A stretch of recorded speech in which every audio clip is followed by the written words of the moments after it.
Starting off strong with our first move is steel balls, and I'm also going to include double steel balls because they're basically the same move, just double steel balls are two. So steel balls and double steel balls are a crosshair a crosshair projectile. So wherever you point it at the screen and press the key, it will go exactly towards the crosshair.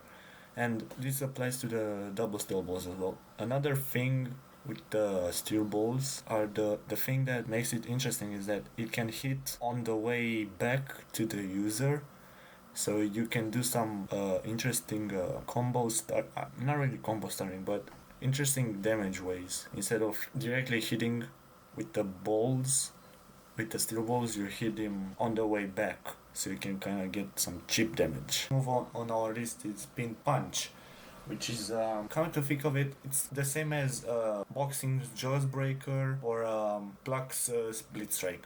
So in the sense that block breaks and does quite a bit of damage. The way this move works is throw the punch, and if the punch connects, you're literally spinning the opponent like a fan and throw them back, dealing quite a bit of damage. Of course, everything that I'm mentioning in this video deals more damage if spin is charged. It has quite a short cooldown, making it useful for especially using for when ending barrages, because you can guarantee a block break. If they don't block, that's a that's some free damage.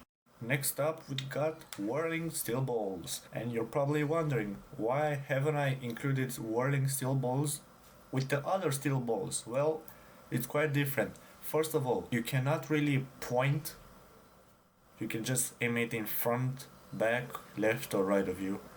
You cannot really aim it up or down, which is quite difficult if you want to hit somebody from afar, but they're elevated. But where this move shines is that, unlike the other steel balls, when it connects, it creates a tornado that launches the opponent in the air, dealing a bit of damage. The niche thing about this move is that it has a unique animation from the rest, a small tornado on the steel ball when you're throwing it, which makes it I mean, it's easier for you to see, but it's also easier for the opponents to see what you're throwing at them, so they can react accordingly. This move block breaks, and it block breaks. It simply block breaks, just like the other steel balls. You can throw it behind the opponent and kind of get them by surprise. This move doesn't stand crash, which can be quite difficult capitalize off. This is the only other move on Spin's kit that you can use after a barrage. Moves off so quickly and either gets you damage or gets you a block break, which leads to even more damage.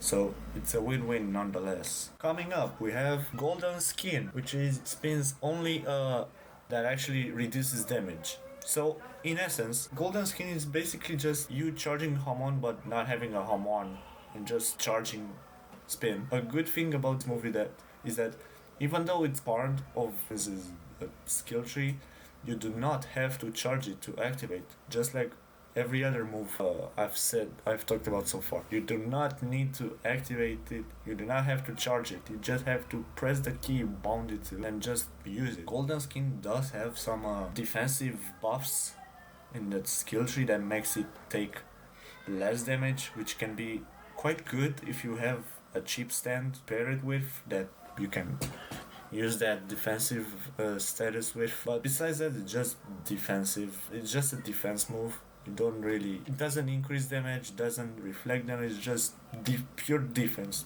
Literally just pure defense. Last move on the list is Spin Reflex, which is Spin's counter, which is honestly a really good counter and a really good move for Spin because it doesn't really have much of a melee defense besides Golden Skin, which is really good for it because it encourages people to play it. Well, Golden Reflex is just like mostly every other counter in the game. I don't think it's frame 1. I don't really think it's frame 1. I haven't tested that. But it's quite fast and you can actually catch somebody by surprise. When said opponent activates the counter, it sends them back away from you, which is really good if you want to heal or use other moves and continue your game.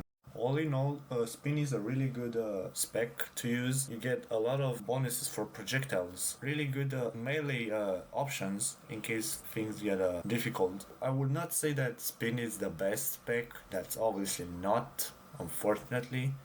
But it's a competent spec. You can definitely use it. You can definitely win games. I know why. I know I am, and I'm not the best player in this game, definitely. But yeah, it's a really good spec to use, especially when you got spammy stands with lots of projectiles. This is V spec for Dusk. The spec revolves around it, and such stands as the world alternate universe and magician's red are also really good stands to pair spin with. Yeah, the extra bit of the projectile damage can be really good, really really annoy the opponent and making him panic and do wrong stuff for him. I hope you enjoyed the video. I'll see you in the next one, whatever the video will be. Hopefully another guide for you because I enjoy making those, and I'll see you next time. See ya.